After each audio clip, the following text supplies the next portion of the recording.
Order. I will call Liz Jarvis to move the motion, and I will then call the Minister to respond. There will not be an opportunity for the member in charge to wind up, as is the convention for 30-minute debates.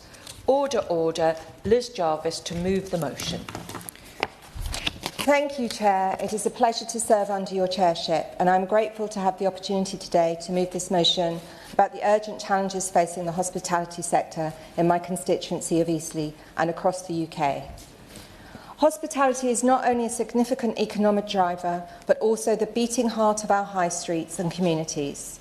From the pubs that act as social hubs to the restaurants and cafes that bring people together, this sector is central to our economy and way of life. My constituent Lorraine is the landlady of the master builder in West End in my constituency. Her heating costs are around £3,000 a week, placing an unsustainable strain on her business. While December bookings provide some hope, she worries that the quieter months of January and February could push her pub to the brink. Despite these pressures, Lorraine's commitment to her community is unwavering. Her pub hosts local care home residents for darts and meals and welcomes charities including Southampton Sight for Christmas dinners and Sunday carveries. As she says, it's not just for coming in on a weekend and letting off some steam. It's about friendship, kindness and community. Yet with rising costs, Lorraine is questioning how much longer she can keep her doors open while working over 90 hours a week to make her business work. In Eastleigh, the hospitality industry contributes £114 million annually, employs 1,805 people and encompasses 84 venues, including some fantastic cafes, such as the Coffee Cabin, which recently celebrated its 3rd birthday, many superb restaurants and 32 local pubs. Eastleigh is also home to Steamtown, an independent brewery, and the Steel Tank Alehouse, an independent micro-pub in Chalmers-Ford, both of which embody the entrepreneurial spirit that drives our local hospitality sector. Our football club and our world-class cricket ground attract visitors from across the UK and beyond, many of whom will stay in our local hotels and enjoy local hospitality. I will give way. I commend the Honourable Lady for Eastleigh for bringing this forward, and I spoke to her beforehand, Madam Chair, and I understand that the Honourable Lady and I will share a similar concern in relation to national insurance contributions. The pressure on the small and some of the other hospitality businesses is leaving the industry at breaking point, and that if Government and the Minister does not provide some form of relief, then we will be facing a lot of empty cafes and restaurants in this coming year. Does the Honourable Lady share my concerns? Well, I do share the Honourable Gentleman's concerns. Despite the remarkable community contribution our hospitality generates, the sector is under immense pressure. Nationally, hospitality employs 3.5 million people, generates 140 billion in economic activity and pays 54 billion in taxation. The government's budget, however, introduced 3.4 billion of cost increases, including rises in employer national insurance contributions. These measures disproportionately impact lower-paid and part-time workers who form the backbone of this industry. The OBR have said that next year 60% of the employer national insurance contributions increase will be paid for by staff in reduced real wages. According to UK Hospitality, employer national insurance contributions for a part-time worker 15 hours will increase by 73%. Combined with reductions in business rates relief from 75% to 40%, these policies are creating unsustainable pressures on businesses already operating on razor-thin margins. Steamtown Brewery is a local success story. David from Steamtown raised the issues of residual inflation in food and drink, the prices of raw ingredients for brewing and high interest rates. He wants to grow the business, but the current economic conditions and existing market restrictions, such as the lack of access to tied pubs for smaller breweries, have made this challenging. The situation is made worse by the surging costs of energy. Hospitality businesses are among the most energy-intensive sectors, with venues like pubs and restaurants relying heavily on refrigeration, heating and cooking equipment. High energy costs have led to dramatic increases in operating expenses that are becoming too hard to bear. For smaller businesses, these increases are not sustainable and many are at risk of closure. So can the Minister share what steps the Government is taking to help hospitality businesses manage their energy costs in the coming months? Post-COVID recovery remains a significant challenge for hospitality businesses.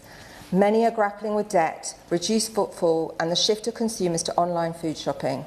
Last year alone, 2,704 hospitality businesses went into insolvency, highlighting the fragility of the sector and the urgency for government support. The cost of living crisis has created a perfect storm for the hospitality sector as households across the UK tighten their belts, reducing discretionary spending on dining out, hotel stays and social experiences. This squeeze on disposable income directly impacts the vibrancy of our high streets. Individual prosperity and high street prosperity are intrinsically linked, and when families feel they cannot afford to participate in these social activities, it is not just their individual well-being that suffers, it is the very fabric of our communities. Will you give way on that point? I will give way. Thank you very much, Madam Chair, and thank you to the Honourable Member for Eastleigh bringing forward this debate. On that point, you talked about our high streets, and I know, representing the constituency of Harrogate and Knaresborough, that both our high streets there are struggling. Would she agree with me that the government needs to do more to reform business rates properly? That's the key thing that underpins the vibrancy of our local high streets, and reforming business rates would give them the injection of cash and ability to get on and do their jobs, do what they do best. Well, my honourable friend makes an excellent point, and I will say more on that shortly. When one considers that the previous Conservative government presided over a historic drop in living standards, the first time British households entered a parliament worse off than when it began, it is no wonder that the hospitality sector has struggled in recent years. The sector thrives when people have confidence in their financial futures, and this has been eroded by years of poor economic management. High streets should be the centres of activity, creativity and connection. The government's current policies, however, risk turning them into boarded-up remnants of what once was. Members across this House know all too well, as we witness the slow erosion of our high streets with each closed pub, restaurant or cafe. What reassurances can the Minister provide that the government is committed to preventing further closures and fostering growth in our high streets? This Saturday is Small Business Saturday, an opportunity to celebrate and support our small businesses. Instead of stifling these businesses with increased taxes, the government should be lifting these burdens to allow the hospitality sector to thrive. A strong hospitality sector brings busy pubs, bustling hotels, vibrant nightlife and a renewed sense of community spirit. This is what our towns and cities need to recover from years of economic stagnation. The government should be creating the economic conditions so that entrepreneurs are clamouring to open new restaurants, cafes, bars and pubs, finally putting a stop to the steady erosion of the sector in our communities. Every closed hospitality venue is not just a lost business, but a lost opportunity for social connection and local employment. This government must step up and deliver policies that support hospitality and ensure a brighter future for our high streets and the communities they serve. So I would like to know what specific steps the government is taking to support this vital sector and restore hope to our high streets. If we want to see thriving high streets filled with energy and purpose, the government must act decisively. At the heart of these challenges lies a deeply flawed business rate system. Business rates actively harm productivity by taxing structures and equipment instead of profits or land value. This outdated system discourages investment, stifling innovation and growth. The Liberal Democrats have long called for its replacement with a commercial landowner levy, which would tax only the land value of commercial sites.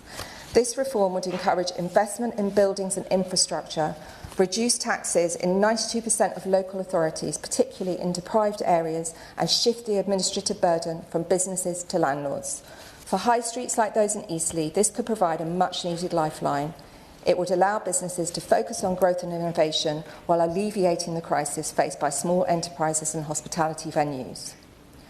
While the government has announced plans to introduce lower business rates for retail, hospitality and leisure properties from 2026 to 27, these changes are far too delayed. By the time these reforms take effect, many businesses will already have shut their doors. Moreover, reducing relief for small businesses from 75% to 40% is a devastating blow to thousands of enterprises trying to recover from years of economic strain. Pubs, in particular, are bearing an unjust share of the burden. According to the British Beer and Pub Association, despite accounting for just 0.5% of total business turnover, They pay 2.8% of the business rates bill, an overpayment of around £500 million each year. So I would like to ask the Minister, what plans does the Government have to review this inequity? Yes, of course. Thank you, Madam Chair, and thank you for allowing me to intervene, and apologies for being late. I would like to ask the Minister if they have if the Government have considered the impact on the hospitality industry in Scotland from the national insurance changes. And the reason I'm asking this is, as you will know, we do not have business rate relief in Scotland, and I believe that the impact of this is going to be massively bad for the hospitality industry. For his intervention, I'm sure the Minister will take that up in his contribution, but at the moment, the sponsoring member has the floor. Thank you, Chair. The hospitality sector is not just about numbers, it is about people, culture and community. In Eastleigh, hospitality businesses provide jobs for students, opportunities for young people entering the workforce and spaces where people come together. They are integral to our social fabric and our economy, and they deserve meaningful support from this Government. Without decisive action, we risk losing not only businesses, but also the vibrant communities they sustain. I urge the Government to reform business rates to support productive investment, reverse the increase to employer national insurance contributions, and provide targeted relief to the hospitality sector. Let us not allow short-term measures to undermine the long-term health of our economy and communities. Finally, in the spirit of hospitality, I would like to conclude by inviting the Minister to visit Eastleigh, to meet representatives from the hospitality industry and to enjoy the very best that Eastleigh has to offer. Thank you. Call the Minister. Thank you very much, Dame McDonagh. I appreciate the opportunity to serve under your chairmanship, and in the usual way, I congratulate the honourable member for Eastleigh in securing today's important debate. Let me at the outset thank her for the invitation to visit Eastleigh. I don't know when specifically I'll have the opportunity to do so, but I will certainly consider that when I am in the Southampton area, as it sounds her constituency sounds a particularly attractive part of the UK. If she'll forgive me for saying so, almost as attractive as Harrow West, where we also have some great hospitality businesses. And she rightly alluded to the significance this Saturday of Small Business Saturday, which provides a great opportunity, Madam Deputy Speaker, to celebrate the hospitality businesses, the small hospitality businesses that bring such joy and such life to the communities of all our constituencies here in this House. And I want to say a little bit more about Small Business Saturday in due course. This debate matters because the hospitality sector is hugely important. It's hugely important to the UK economy, employing around 3.5 million people and generating around £140 billion of economic activity, and contributes around £54 billion in revenue per annum. It's important to local economies because it helps to create vibrant places that people want to visit, to work in and to live around. And it's important in supporting wider social objectives, providing accessible jobs, community cohesion and welcoming spaces for people to enjoy. And the Honourable Lady's contribution in referencing the particular work of the landlady Lorraine in that regard, I thought was just one example of the difference in which the difference that hospitality makes in so many of our communities. In short, hospitality is the backbone of our high streets and the lifeblood of many of our communities. I meet regularly with hospitality businesses and only yesterday hosted a meeting of the Hospitality Sector Council. So I am hearing firsthand the pressures facing hospitality businesses. A hospitality business, like any other business, can only prosper and grow on the firm foundation of economic stability. Unfortunately, economic stability is certainly not what we inherited when we came into power in July. And at the budget at the end of October, the Chancellor made decisions that she did not want to have to make, But however painful those decisions in the short term, they were the right decisions necessary to fix the foundations of what most in the House recognise was a broken economy. The budget did reflect the need to protect smaller businesses, though, too. For example, by doubling the National Insurance Contribution Employment Allowance from £5,000 to £10,500. It provides relief for around 1 million small businesses. It sets out, too, the steps that we will take to address the iniquities of an antiquated system of business rates that is particularly unfair for retail, hospitality and leisure businesses, something the Honourable Lady rightly referenced in her contribution. Not only is the current system of business rates unfair, but it disincentivises investment, it creates uncertainty and it places an undue burden on our high streets. The budget does deliver on our manifesto commitment to make hospitality pay a fairer share of business rates with a permanently lower multiplier from 2026. Until then, we have extended the retail, hospitality and leisure relief at 40%. In addition, the business rates multiplier will be frozen at 49.9 pence for small businesses, and we intend to introduce permanently lower multipliers for retail, hospitality and leisure properties from 2026-2027. The Honourable Lady for Eastleigh will also be aware that my right honourable friend, the Chancellor, published a discussion paper on business rates reform to engage and create a wider debate with the business community about business rates and possible additional ways to reform the system. The proposed business rates reform has been supported by UK hospitality, and the Treasury widely consulted the sector before making its proposals on business rates reform. Securing access to finance can be a big issue for many businesses, including hospitality. And to that end, the Government has provided over £1 billion across 2024-25 and 2025-26 for the British Business Bank to improve access to finance for small businesses, including over £250 million each year for small business loans programmes.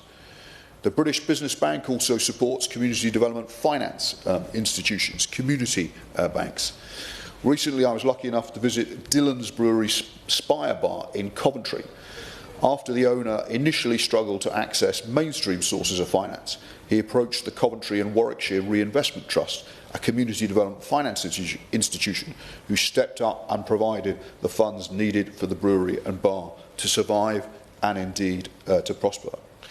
This is only one example of where we're taking action to improve access to finance and in that way to help grow the economy so that we can deliver a fairer, more prosperous and healthier society, and in that way help the hospitality sector in particular to grow.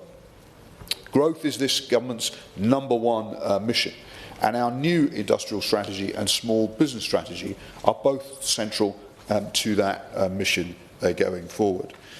The Small Business Strategy Command Paper, which the Chancellor announced we will publish next year, will set out our plan to boost scale-ups, to grow the cooperative economy, to create thriving high streets, to make it easier to access finance, to help break into overseas and domestic markets, to build business capabilities and provide a stronger business environment.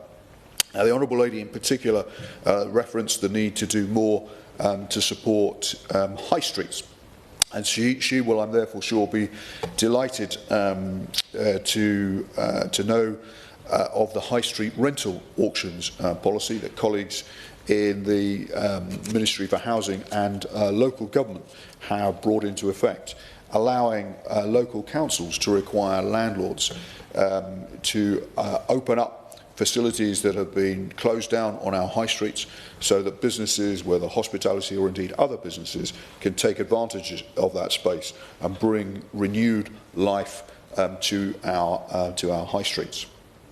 We will be setting out further measures in the coming months linked to both the need to invest in our high streets, but also to support small businesses more generally going forward. We've also consulted on an industrial strategy green paper, publishing that in October, which sets out our vision for a modern industrial strategy.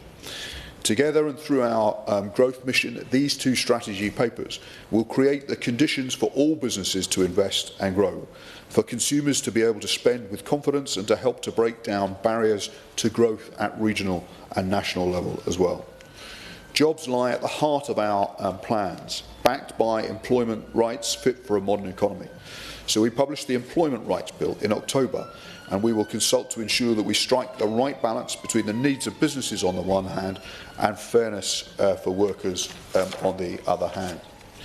Local growth plans will be a cornerstone of a place-based approach, with locally owned 10-year strategies setting out how mayoral combined authorities will use their devolved powers and funding to drive growth in their regions, helping to deliver the investment and growth at local levels that our country needs.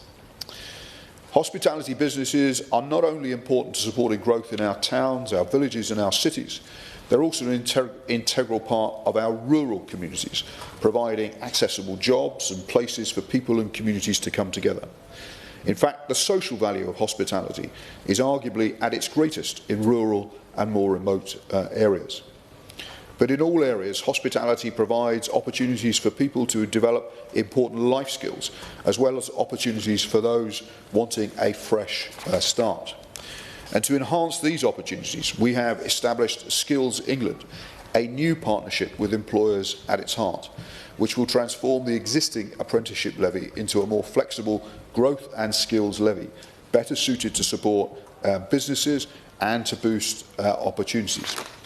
As I mentioned earlier, I hosted a meeting of the Hospitality Sector Council yesterday. The Sector Council exists to co-create solutions that will help deliver resilience and growth in the hospitality sector. The Council has done some great work in improving the longer-term resilience of hospitality businesses. I will, of course, continue to work closely with the Council as we deliver on our priorities for wider investment and growth, and to reinvigorate our high streets in villages, towns and cities across the UK. The honourable gentleman, whose constituency I apologise I don't know, but is clearly in Scotland, referenced the issues around business rates relief, or the lack of, in Scotland. That is clearly a matter for the Scottish Government, and I'm sure we will continue to have conversations with all the regions and nations about what else we can do to deliver growth in our country. There are a couple of other issues that have been brought to our attention. Hospitality business in the past, hospitality businesses often face the challenges on our high street around antisocial behaviour and crime, and we're obviously bringing forward measures to increase the number of police officers on our streets in our town centres to help bring down antisocial behaviour and crime, and in that way make it easier for people to enjoy the very many benefits that the hospitality sector brings with us. On energy costs, which the Honourable Lady also raised, we have set up Great British Energy, not only to help accelerate the transition to renewable and net zero forms of energy, but also to bring down the bills, because we recognise the high energy costs or the way in which energy costs have risen in recent years. And Great British Energy will certainly help us to bring those costs down in due course. In conclusion, we all know that hospitality businesses are important. As MPs, we recognise that they matter to our constituents, and as individuals, they matter to us, to our friends and to our families. We all know that our high streets are going through a period of transition from traditional shopping centres to a mix of retail, hospitality and leisure. And I can assure the House that we recognise the role of hospitality in creating places that people will want to visit, to study, to work, to live and to invest in. And I will, as the Minister responsible for hospitality, continue to work to represent the interests of this vital sector, not only in my department, but across government as well. The question is that the House has considered government support for the hospitality sector in Eastleigh. As many are of that opinion, say aye. Aye. Of the contrary, no. I think the ayes have it. The ayes have it. Order, order. The sitting is suspended until 2:30.